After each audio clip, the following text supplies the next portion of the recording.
어버이 주일에 주신 하나님 말씀 봉독하겠습니다.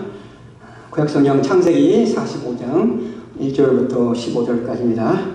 제가 창세기 45장 1절 먼저 읽고 2절 여러분 읽어주시고 계속하겠습니다. 요셉이 시종하는 자들 앞에서 그 정을 억제하지 못하여 소리질러 모든 사람을 자기에게서 물러가라 하고 그 형제들에게 자기를 알리니 그때에 그와 함께한 다른 사람이 없었더라. 2절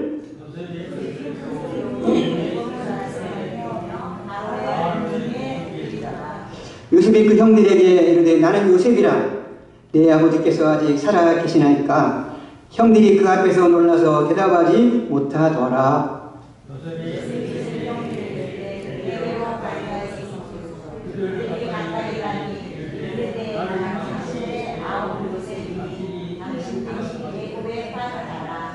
당신들이 나를 이곳에 팔았다고 해서 근심하지 마소서, 한탄하지 마소서. 하나님이 생명을 구원하시려고 나를 당신들보다 먼저 보내셨나이다.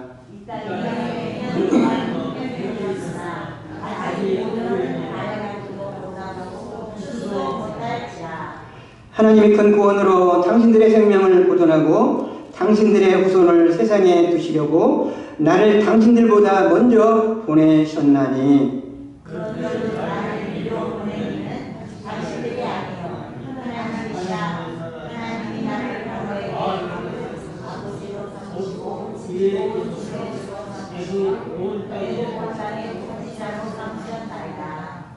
당신들은 속히 아버지께로 올라가서 아뢰기를 아버지의 아들 요셉의 말에 하나님이 나를 애굽 천국의 주로 세우셨으니 지체 말고 내게로 내려오사. 아버지의 아들들과 아버지의 손자들과 아버지의 양과 소와 모두가 요셉 땅에 머물며 나와 함께 하소서. 흉년이 아직 5해가 있으니 내가 거기서 아버지를 공양하리이다. 아버지와 아버지의 가족과 아버지께 속한 모든 사람에게 부족함이 없도록 하겠나이다 하더라고 전하소서.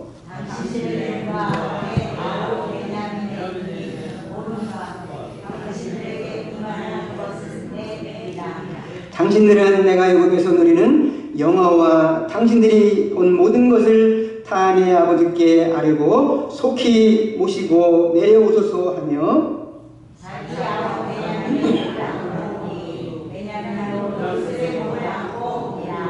우리 15절 저같이 읽습니다. 시작. 요셉이 또 형들과 입맞추며 안고 오니 형들이 그제서야 요셉과 말하니라. 아멘. 아멘. 오늘 어버이 주일입니다.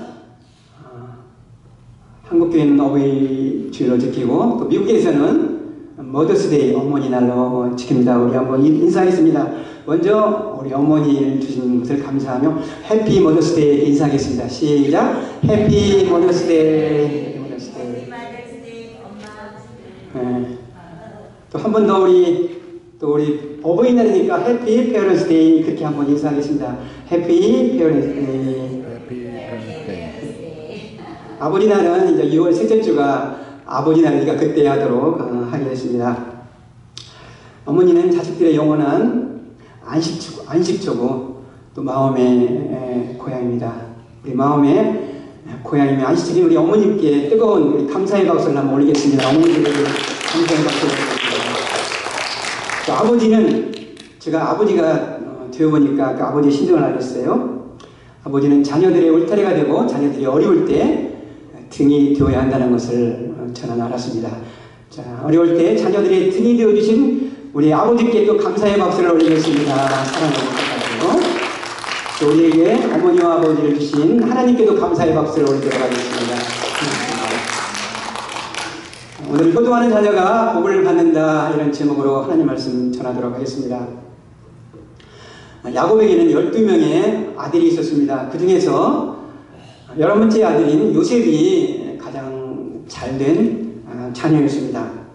요셉은 별명이 있습니다. 그의 별명은 꿈꾸는 자였습니다. 드리머였어요. 드리머. 꿈꾸는 자였습니다. 요셉의 꿈이 그의 인생을 이끌어갔고 꿈이 그를 애굽의 국무총리로 만들었습니다. 바로 우리의 모든 자녀들이 꿈꾸는 자가 되기를 축원합니다. 바로 그 꿈이 여러분들의 인생을 이끌어 가기를 바랍니다. 요셉의 인생을 살펴보면 참 고통이 많았습니다. 역경이 많았습니다. 그는 17세 때에 형들이 그를 시기하여 애굽 땅에 종으로 팔렸습니다. 요셉은 나무집에 종살이하는 억울한 그런 생활을 살았습니다. 그런데 그는 감옥에 있을 때 하나님께서 그에게 주신 은사가 있었는데 그것은 꿈을 해석하는 은사를 가졌습니다. 그는 감옥에 있을 때 애굽의 바로의 두 신하의 꿈을 해석하기도 했습니다. 근데 바로 왕이 그 꿈을 꿨습니다. 두 가지 꿈을 꿨어요. 첫 번째 꿈을 보니까 첫 번째 꿈은 바로가 나일강가에 서 있는데 아주 살찌고 아주 좋은 그 소들이 풀을 뜯어먹고 있었어요. 그런데 갑자기 마른 7마리의 그 소가 나타나서 살찐 7소를 잡아먹는 꿈이었습니다. 깜짝 놀라서 바로 꿈을 깨었어요. 다시 잠이 들었습니다. 이번에는 한 이삭 줄기에서 7 풍성한 이삭이 나오는데 거기서 다시 빼빼 마른 이삭 줄기가 나와가지고 첫 번째 풍성한 이삭을 잡아먹는 거였습니다. 바로 왕이 깜짝 놀라서 꿈에서 깨어났습니다. 그는 아침에 일어나서 정신이 번민돼가지고 이 꿈을 해석하기 위해서 애굽의 박사들을 다 불러 모았습니다. 그런데 애굽의 박사들은 바로 왕의 꿈을 해석할 수가 없었습니다. 감옥에 있을 때 요셉이 꿈을 해석해주고 신하가 바로 왕에게 요셉을 소개함으로 말미암아 요셉이 바로 왕 앞에 서서 바로 왕의 꿈을 해석합니다. 바로 왕이요, 이 꿈은 장차 이 나라에 있을 일을 왕에게 하나님께서 미리 보여주신 것입니다.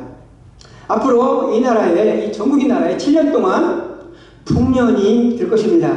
그리고 풍년이 지난 다음에 7년 동안 흉년이 될 것입니다. 그게 바로 왕의 꿈입니다. 그리고 바로 왕께서는 7년 동안 풍년이 들면은 그 곡식의 5분의 1을 저장하십시오. 흉년에 대비해서. 그럼 7년 흉년이 오더라도 백성들이 배불리 먹을 수 있을 것입니다. 해석을 해줍니다. 바로 왕이 요셉이 꿈을 해석하고 처방까지 내린 것을 보면서 너는 하나님의 신이 되는 사람이다. 너야말로 정말 똑똑하고 지혜로운 자다. 내가 이 나라를 다스리라. 요셉 너를 애굽의 총리로 임명한다. 이렇게 말합니다. 그래서 요셉은 약관 30세 나이에 당시 세계를 지배했던 애굽 나라의 총리가 되었습니다. 그는 총리가 되고 나서 14년 경제 계획을 세웁니다. 7년 동안 풍년이 돌아왔을 때 그는 창고를 많이 지어서 곡식의 5분의 1을 전부 다 각 방방곡곡, 애굽 나라의 방방곡곡의 창고에다가 저장을 했습니다. 그 흉년이 들었습니다. 그때 방방곡곡에 있는 창고에 있는 그 곡식을 백성들에게 나누어 주어서 기근에서 벗어나게 했습니다. 오늘 본문은 가나안 땅에도 기근이 들자 곡식을 얻으러 애굽에 온 요셉과 형들의 만난 이야기입니다. 두 번째로 온 그런 스토리예요. 자, 요셉의 성공은 물론 하나님의 은혜입니다. 그런데 우리가 성경을 보면 요셉은 부모님을 잘 공경하는 자였다는 것입니다. 부모를 잘 효도했던 요셉이 복을 받았습니다. 성경은 부모를 잘 공경하는 자녀가 복을 받는다고 말하고 있습니다. 우리는 오늘 본문에서 부모를 공경한 요셉을 통하여서 어떻게 효도를 해야 되는가를 배웁니다. 자, 요셉을 통해서 배우는 효도가 무엇일까요? 첫 번째, 부모의 은혜를 기억하십시오. 여러분, 부모를 잊지 않고 기억하는 것이 그게 효도입니다. 왜 어버이 주일을 만들었습니까? 왜 머더스데이가 있습니까? 왜 파더스데이가 있습니까? 어머니의 은혜, 아버지의 은혜, 부모님의 은혜를 기억하라고 그런 절기를 만드는 것입니다. 자녀들 가운데 부모를 떠나고 나면은 부모님과 연락 않고 지내는 사람들이 있어요. 1년에 한두 번씩 연락하는 분들이 있어요. 부모님의 생일도 잊어버리고 지내는 사람도 있습니다. 얼마나 부모가 섭섭하겠습니까? 결혼해서 자녀를 낳으면 자녀는 애지중지하고 키우는데 부모에 대해서는 무관심하는 자녀들이 생각보다 많이 있습니다. 애굽의 국무총리가 된 요셉은 22년 동안 아비 야곱과 떨어져 있었는데 한시도 요셉은 아비 야곱을 잊은 적이 없었습니다. 요셉의 형들이 흉년이 든 두 번째 해에 곡식을 얻으러 애굽에 찾아왔습니다. 요셉은 그 형들을 알고 있습니다. 그러나 요셉의 형들은 요셉이 국무총리가 된 것을 모르는 거예요. 두 사람 사이에서는 통역관을 놓고 대화를 했습니다. 애굽의 국무총리가 된 요셉의 형들은 요셉에게 절을 합니다. 형들을 본 요셉이 하는 말을 들어보겠습니다. 오늘 3절입니다. 3절 같이 있습니다. 시작. 요셉이 그 형들에게 이르되 나는 요셉이라 내 아버지께서 아직 살아 계시나니까. 형들이 그 앞에서 놀라서 대답하지 못하더라. 요셉은 형들에게 제일 먼저 한 말이 무엇입니까? 아버지께서 안녕하십니까? 아직 살아 계십니까? 아버지의 생사를 가장 먼저 알고 싶었습니다. 그는 아버지와 떨어져 있으면서 한시라도 아버지를 잊어본 적이 없었습니다. 요셉의 형들이 첫 번째 곡식을 얻으러 애굽에 왔을 때 그때는 요셉이 자기가 요셉이라고 밝히지 않고 안부를 또 물었습니다. 오늘 창세기 43장 27절을 보면 이렇게 나와 있어요. 요셉이 그들의 안부를 물으며 이르되 너희 아버지 너희가 말하던 그 노인이 안녕하시냐 아직도 생전에 계시느냐. 요셉이 그 노인이 안녕하시냐 아직도 생전에 계시느냐. 그 노인은 자기 아비 야곱을 지금 말하는 것입니다. 그는 22년 동안 떨어져 있을 때 한 번도 아비를 잊은 적이 없다는 것입니다. 자녀가 부모를 잊지 않고 기억한다는 것은 부모님의 은혜를 잊지 않고 기억한다는 것입니다. 그렇다면 우리는 부모님의 은혜를 잊지 않고 기억하는 그 부모님의 은혜가 무엇일까요? 세 가지로 말씀드립니다. 우리가 잊지 않고 기억해야 될 부모님 은혜, 첫째는 생명을 주신 은혜인 것입니다. 나의 탄생은 부모로부터 왔어요. 나의 부모님이 없으면 나도 없습니다. 부모님이 있기 때문에 오늘의 내가 있는 것입니다. 우리는 육신의 몸을 부모로부터 받았습니다. 그래서 부모 공경을 천륜이라 이렇게 말합니다. 제가 어릴 때 말썽을 별로 많이 부린 적은 없어요. 저는. 그런데 말썽을 부릴 때마다 우리 어머님 저기 한 말이 있어요. 아마 여러분들도 다 들어봤을 거예요. 뭐라고 말하냐면 성지야 너는 저 동굴다리에서 좋은 아이야. 너희 엄마는 떡장수였고 너희 아빠는 엿장수였어. 우리 아버지도 웃으면서 맞장구를 쳐주는 거예요. 물론 그 말이 나는 거짓인 줄 알았습니다. 지나갔어요. 다음에 우리 어머니가 또 말하는 거예요. 너희 어머니는 떡장수고 너희 아버지는 엿장수야. 너는 내 친자식이 아니야. 너를 저 동굴다리에서 주워왔어. 그렇게 말하니까 내 마음속에서 의심이 생기기 시작해요. 우리 부모님 정말 나를 낳아주신 부모님인가? 의심이 계속 생기니까 제가 어떻게 했을까요? 어느 날 저는 그 동굴다리에 찾아갔습니다. 왜요? 거기에 떡장수 하는 사람이 있는가? 엿장수 하는 사람이 있는가? 제가 찾아가는 거예요. 떡장수가 없고 엿장수가 없더라고요. 그래서 우리 부모님이 나를 낳아주신 분이구나. 그렇게 제가 생각을 한 적이 있었어요. 저는 그리고 나서 부모님이 그 말을 자녀들이 그대로 받아들이는 하고 절대로 나는 우리 자녀들에게 너희 어머니는 떡장수에 너희 아버지는 엿장수에 그런 말을 한 적이 없어요. 자녀들이 부모님을 친자녀들이 의심할 그런 말을 한 적이 없어요. 이런 말을 한 적이 있어요. 아마 우리 아내가 온 것 같은데 너 집 나가! 그런 적이 있던 거예요. 우리 딸이 어떻게 한 거예요? 정말 짐을 싸더라고요. 나가려고. 부모님이 말하면 자녀들은 그대로 그걸 받아들이는 거예요. 여러분, 나에게 생명을 전해주신 부모님을 기억하는 거, 이게 효도예요. 두 두 번째로 우리가 어버이 주일에 부모님의 은혜를 잊지 아니해야 되는 것은 사랑해 주신 은혜인 것입니다. 여러분, 현재 나를 가장 사랑해 주시는 분이 누구일까요? 나의 아내일까요? 내 남편일까요? 내 자녀일까요? 아닙니다. 나를 낳아주시고 길러주신 부모가 나를 가장 사랑해요. 얼마만큼 사랑하는가? 부모는 자기 자식을 위해서는 희생할 만큼, 목숨을 바칠 만큼 사랑해요. 부모의 사랑은 희생입니다. 양주성 박사가 쓴 어머님의 노래라는 가사가 이런 내용이 있어요.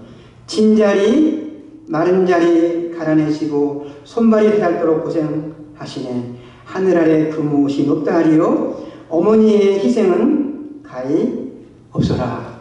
제가 이 노래를 여러분에게 한 이유가 있어요. 제가 어릴 때 우리 자녀들이 깐난아기 때 저는 별로 아이들의 기저귀를 갈아준 적이 없어요. 그런데 몇 번은 갈아줬어요. 근데 우리 자녀들 깐난아기들이 기저귀를 갈아줄 때 저는 이 가사가 생각이 난 거예요. 진자리 마른 자리 갈아내시고 손발이 닳도록 고생하셨네.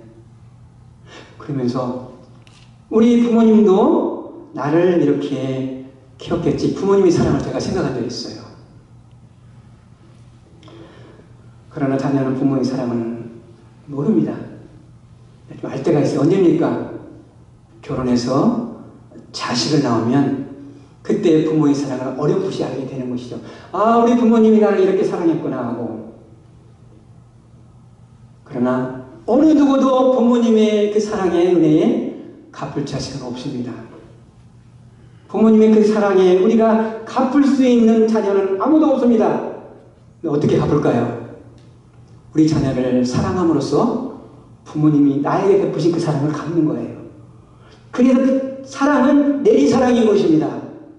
나는 우리 부모님이 베푸신 그 사랑을 나는 못해요. 대신 자녀에게 사랑해서 부모님이 나에게 베푸신 그 사랑을 갚는 거예요. 나를 사랑해 주신 부모님의 은혜를 잊지 않는 것이 그게 효도인 것입니다. 세 번째,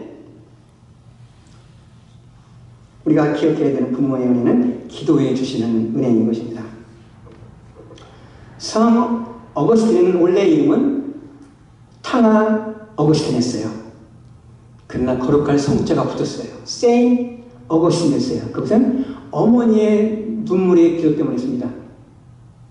교회만 오면은 성 어거스틴의 어머니 모니카는 눈물 넣어서 기도했습니다. 이것을 보고 아브로시우스 목사님이 이런 말을 했습니다. 눈물로 기도하는 부모의 자식은 결코 망하지 아니한다. 탕아 어거스틴은 어머님의 기도로 말미암아 성 어거스틴으로 바꿔졌어요. 부모는 살아있는 동안, 물론 크리스천 부모죠, 자녀를 위해서 매일 기도합니다. 저는 부모님께 이런 말을 들은 적이 있어요. 나는 아침에 일어나자마자 예배를 드리는데 우리 모든 자녀를 놓고 축복 기도를 한다. 저희 아버님이 그때 그런 말을 했어요. 제가 자녀를 낳고 나서 저는 거의 매일 빠짐없이 자녀를 위해서 기도합니다. 물론 빠진 날도 있으나 거의 빠짐없이 자녀를 위해서 기도를 합니다. 그러나 부모님을 위해서 기도한 적은 별로 많지 않습니다. 하는 때도 있었어요. 부모님의 사랑은 다르다는 사실입니다. 기도해 주시는 그 은혜가 자녀들은 나에게 물질을 준 것보다도 더 축복을 해주시기 바랍니다. 기도해 줄 때 자녀들은 하나님으로부터 많은 복을 받기 때문인 것입니다. 자녀는 부모가 기도해 주는 것을 축복으로 하시지 말고 그 부모를 귀중히 여기십시오. 나를 위해 기도해 주는 그 부모의 은혜를 잊지 않는 것이 그게 바로 효도라는 것입니다. 어머님의 은혜 가운데 또 높고 높은 하늘이라 이런 노래가 있습니다. 오늘 주보에 높고 높은 하늘이라는 그 노래를 어떻게 위로가 되었는가 제가 적어놨는데요. 윤명춘 목사님께서 이 높고 높은 하늘이라 어머님의 노래를 작사를 했어요. 그분은 어머님을 벽화 안에 남겨두고 월남을 했습니다. 올라가고 나서 이제는 그분이 어머님을 자꾸 기억하는, 어머님의 은혜를 기억하는 것입니다. 어머님의 은혜를 기억하면서 그가 작사를 한 것이 높고 높은 하늘이다. 그리고 평생 동안 찬송가만 작곡했던 박재원 목사님께서 높고 높은 하늘이라 이 노래를 작곡을 했어요. 이 노래가 어린이 찬송가에 실렸습니다. 높고 높은 하늘의 이 노래는 원래 찬송가예요. 근데 이 노래가 너무나 선풍적으로 인기가 끄니까 한국 초등학교 음악 교과서에 그 노래가 실렸어요. 그래 노래가 3절까지 실리지 않고 2절만 실렸어요. 왜냐하면 3절에는 주님이라는 단어가 나오기 때문이에요. 부모님의 은혜를 잊지 않는 것이 효도입니다. 부모님의 은혜를 잊지 않고 기억하는 자녀들은 부모를 기쁘게 해드리는 효도를 합니다. 적극적으로, 능동적으로 부모님을 기쁘게 합니다. 요셉을 통하여 배우는 두 번째 효도는 부모를 기쁘게 해드리십시오. 성경을 보면 요셉은 부모를 기쁘게 해드리는 효자였습니다. 요셉에서 배우는 부모를 기쁘게 해드리는 효도. 첫 번째, 자녀가 잘 되는 것입니다. 요셉은 잘 되었잖아요. 그 당시 최고의 나라, 가장 강한 나라, 애굽이라는 나라의 총리까지 올라갔어요. 얼마나 요셉이 아비를 기쁘게 했습니까? 요셉은 아비 야곱의 기쁨이요 행복이요, 아버지 요셉에게 면류관을 씌워줬어요. 여러분, 자녀가 잘 되면 자녀는 아비에게 면류관을 씌워주는 거예요. 우리 나성주교 성도님들 자녀들이 어미에게 면류관을 씌워주기를 주님으로 축원합니다. 자녀들이 그러기 위해서는 부모를 기쁘게 해드려야 돼요. 여러분, 자녀가 잘 되면 어떻습니까? 입이 근질근질하죠? 또 자꾸 바라고 싶죠? 손자, 손녀가 또 잘 되면 어떻게 돼요? 입이 근질근질하죠? 자꾸 옆 사람이 말하고 싶죠? 이 부모의 마음이에요. 여러분, 그때 잘 들어줘요. 어떤 때는 자꾸 듣기 싫을 때가 있어요. 인내하면서 들어야 되는데 들어주세요. 부모님은 자녀들이 자기에게 자랑의 면류관을 쓰면 이걸 말하고 싶은 거예요. 요셉은 아비 야곱에게 면류관을 씌워드렸어요. 잘 돼가지고요.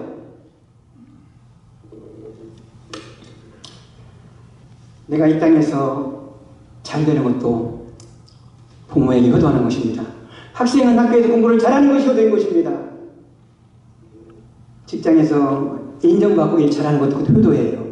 결혼해서 잘 사는 것도 그것도 효도인 것입니다. 자식이 잘 되는 것이 부모님을 기쁘게 해드리는 효도라는 것을 아시기 바랍니다.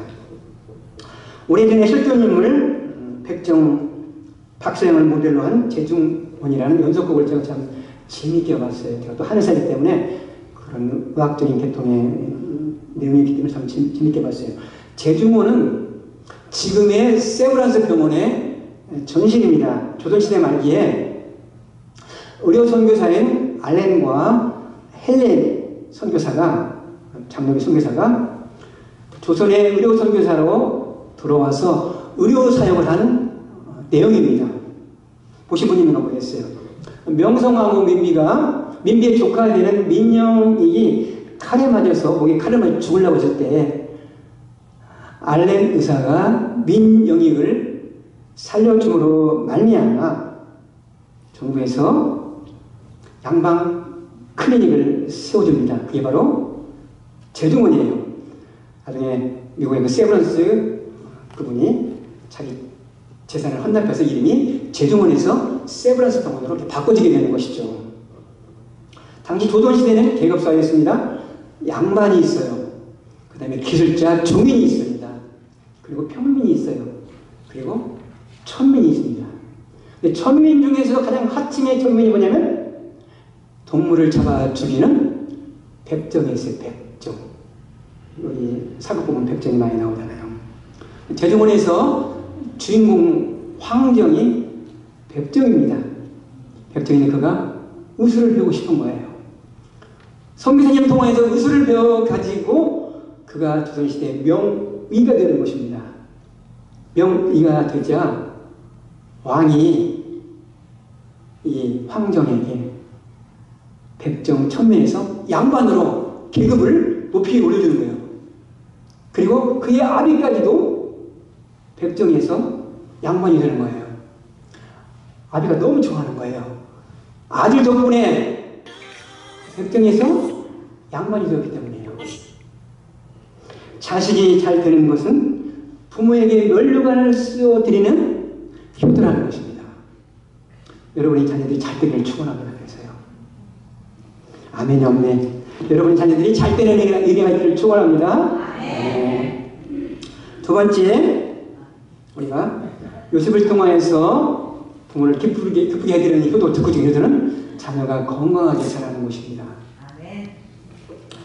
여러분, 야곱은 11번째 아들 요셉이 죽은 줄만 알았어요.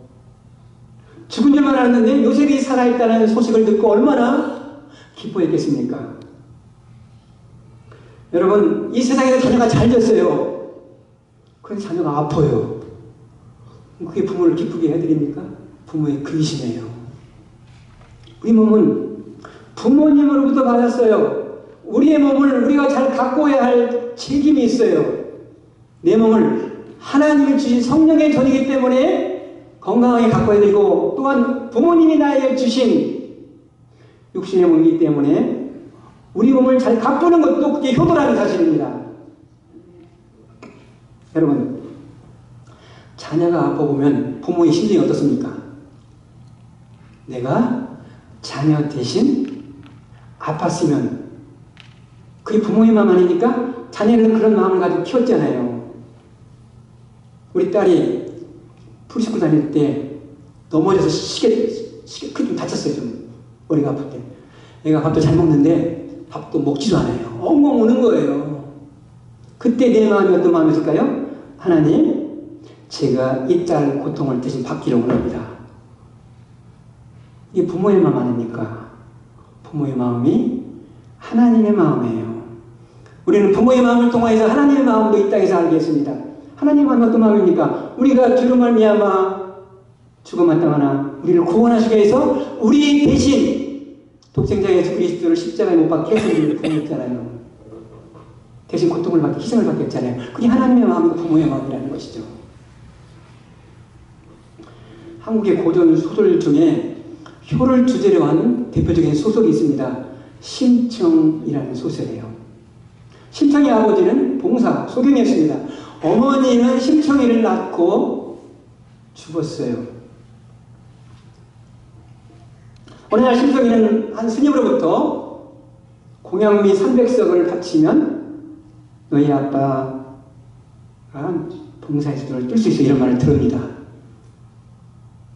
그는 300석의 공양미를 구원하기 위해서 어부들을 찾아갑니다. 어부들은 사람을 사서 용왕님께, 바다의 용왕께 제물을 드렸어요. 그래야만이 바다가 풍랑이 휘몰아치지 않고 고기를 잘 잡을 수 있기 때문에 그런 생각을 가졌어요.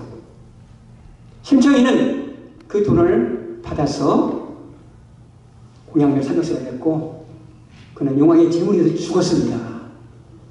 이게 심청의 스토리예요. 여기서 태어난 애들은 모를 수도 있을 것입니다. 정말 대단한 효를 가르쳐 소설을 이렇게 생각을 했어요. 그런데 제가 결혼해서 자식을 낳고 장성해서 보니까 이 심청이는 효에 관한 소설이 아니라는 걸 생각했어요. 여러분 생각 좀 보세요. 만일 우리 자녀가 나 대신 죽고 나서 효도를 한다면 그게 효도일까요? 그럼 부모의 고통이에요. 생각해 보세요. 여러분의 자녀가 여러분 대신 죽고 효를 한다면 그게 효가 있겠습니까? 부모님이 그걸 효라 생각하면 살겠습니까? 고통이에요. 부모가 자식을 위해서 희생하는 건 되지만 자녀가 부모를 희생하는 것도 효가 아니에요. 그걸 반드시 알아야 되거든요.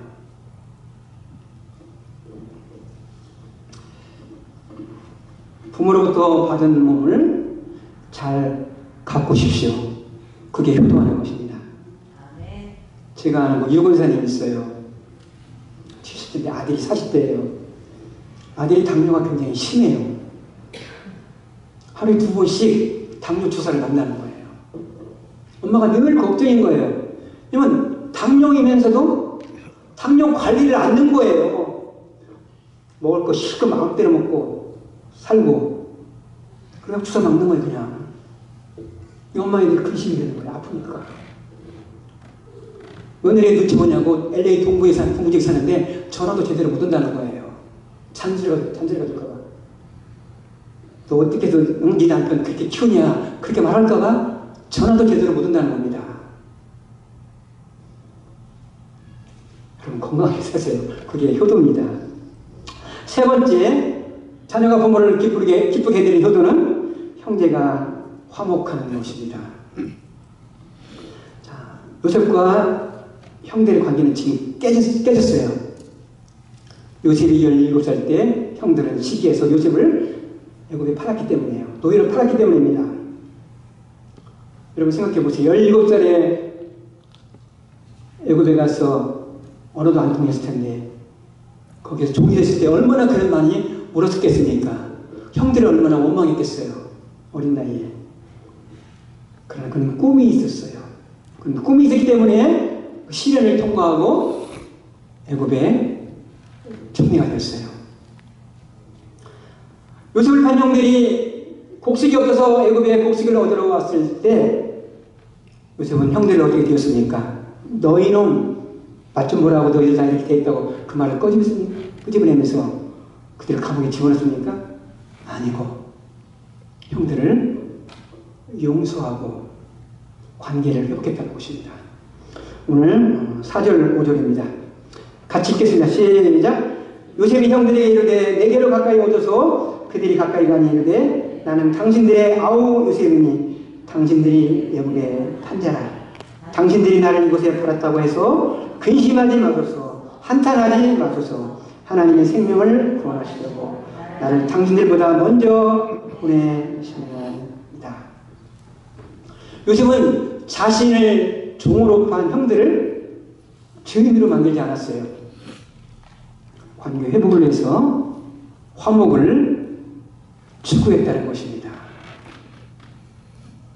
형제와의 아름다운 모습이 14절 15절에 나와 있어요.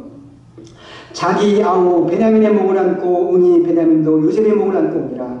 요셉이 또 형들과 입맞추며 안고 오니 형들이 그제서야 요셉과 말하니라. 요셉이 형들과 어떻게 합니까? 안고 서로 울면서 화해했다는 것이죠. 자녀들이 화목하지 않으면 부모의 근심 아닙니까? 돈 때문에 자녀들이 싸울 때 얼마나 부모의 근심이 됩니까? 형제가 화목하게 사는 것이 부모를 기쁘게 해드리는 것입니다. 내가 부모의 위치에 있을 수가 있고 자녀의 위치에 있을 수도 있어요. 부모의 위치에서는 내가 부모의 해야 할 도리가 있고 자녀의 위치에서는 자녀의 위치에서 해야 할 도리가 있는 것입니다. 마지막으로 부모를 기쁘게 해드리는 효는 부모를 돌보는 것입니다.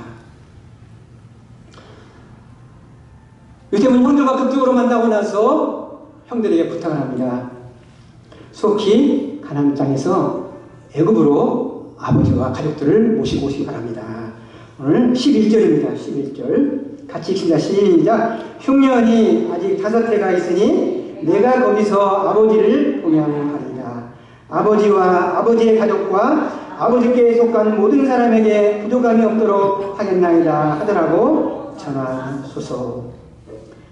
요셉은 앞으로 5년 동안 더 흉년이기 때문에 아버지와 그 온 가족들이 애굽으로 이주해서 이곳에서 부모님을 내가 봉양하며 살겠다고 말하라고 형들에게 지금 전하고 있는 것입니다. 여러분, 자녀는 부모가 나이 들고 경제력이 없어지고 병들면 모셔야 할 책임이 있는 거예요.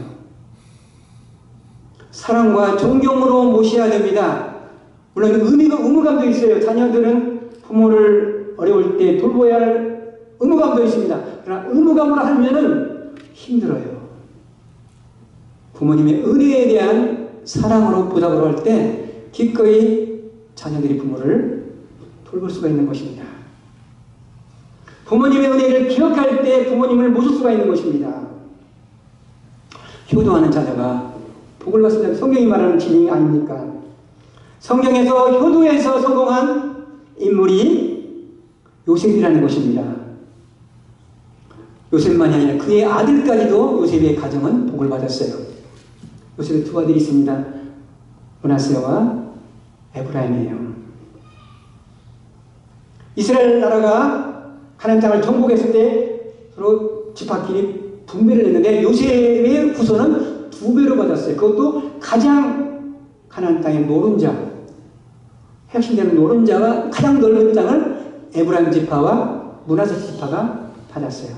더블로 복을 받는 거예요. 요셉의 후손들이. 효도하는 자녀가 복을 받는다는 것입니다. 하나님의 말씀은 부모를 공경하는 자에게 이 땅에서도 복을 주시겠다고 약속을 했습니다. 우리가 잘 아는 말씀 에베소서 6장 2절 3절입니다. 같이 읽습니다. 시작. 내 아버지와 어머니를 공경하라. 이것이 약속 있는 첫 계명이니 이로써 내가 잘되고 땅에서 장수하라. 자녀들은 부모님을 공경해서 이 땅에서도 잘되는 자녀들이 되기를 축원합니다. 여러분, 자녀들이 잘 되려면 부모를 공경해야 돼요. 부모를 공경하려면 좋은 부모가 돼야 돼요. 자녀들은 부모를 공경해야 된다는 걸 알고 있습니다.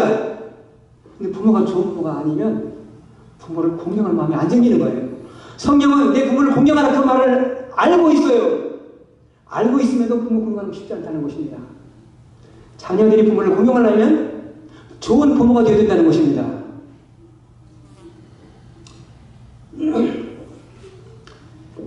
여러분, 저는 어버이 주일에 꼭 하는 말이 있어요.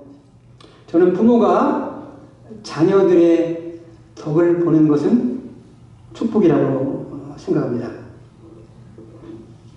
저는 자녀들의 덕을 보기를 원합니다. 그것도 조금 자녀들의 복을 받는 것이 아니라 무척 자녀들로부터 많은 복을 받기를 원합니다. 제가 젊을 때는 이런 생각 없었어요. 나는 내가 열심히 해서 내 은퇴 잘 준비하면 돼. 자녀의 짐이 되지 않아야겠지. 그런 마음을 먹었어요. 그건 젊을 때. 목사가 되고 나이가 먹으면서 그게 바꿔진 거예요. 아니다. 나는 자녀 덕을 보며 살아야겠다. 그 생각을 했어요. 왜냐하면 웃어요? 아직 그렇다면 성경의 진리를 잘 아직 깨닫지 못한 거예요. 아직 그 단까지 아직 거기에 오르지 못했다면. 부모가 자녀의 덕을 왜 보아야 됩니까? 왜 보아야 되는가? 자녀가 복을 받기 위해서예요. 어떤 자녀가 부모를 잘 공경할까요? 부모가 어떻게 하면 자녀의 덕을 볼까요? 첫 번째, 자녀가 잘 되어야 돼야 부모는 자녀의 덕을 보는 것입니다. 두 번째, 자녀가 부모의 은혜를 기억해야만이 부모를 잘 공경하는 거예요. 부모가 왜 자녀의 덕을 봐야 됩니까? 자녀가 절대히 하기 위해서. 우리 자녀가 부모에게 효도를 하기 위해서. 부모는 자녀의 덕을 보아야 된다는 거예요. 제가 성경을 보면서 나이가 들어가면서 이 진리를 깨닫게 되는 것입니다. 자녀들이 부모의 은혜를 모르면 부모는 자녀의 덕을 볼 수 없어요. 자녀들이 부모를 공경해서 이 땅에서 잘 될 때 자녀들이 부모를 잘 섬기고 부모는 자녀의 덕을 본다는 것입니다. 부모님들이 꼭 당부하는 말이 있어요. 그런 말을 할 수가 있어요. 자녀들에게. 나는 내가 나이 먹어도 절대로 너희를 신세에 앉을 거야. 이런 말 하지 마십시오.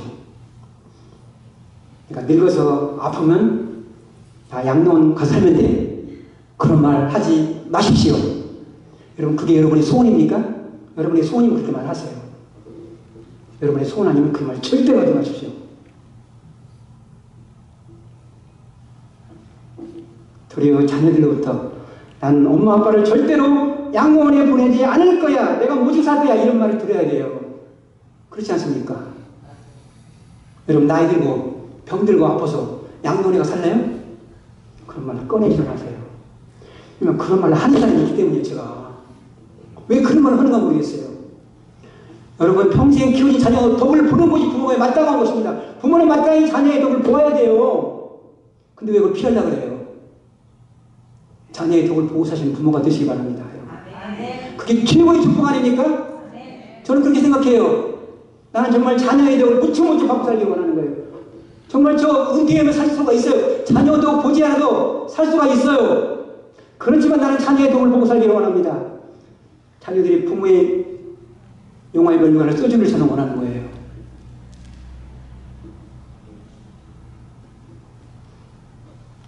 자녀가 잘 되어 부모가 자녀의 덕을 보는 것이 저는 축복이라고 생각합니다. 부모는 자녀의 축복의 통로가 되기 위해서 좋은 부모가 되십시오. 부모가 좋은 부모가 될 때 자녀들은 부모를 공경할 것입니다. 그리고 자녀들은 복을 받을 것입니다. 선순환이에요. 선순환.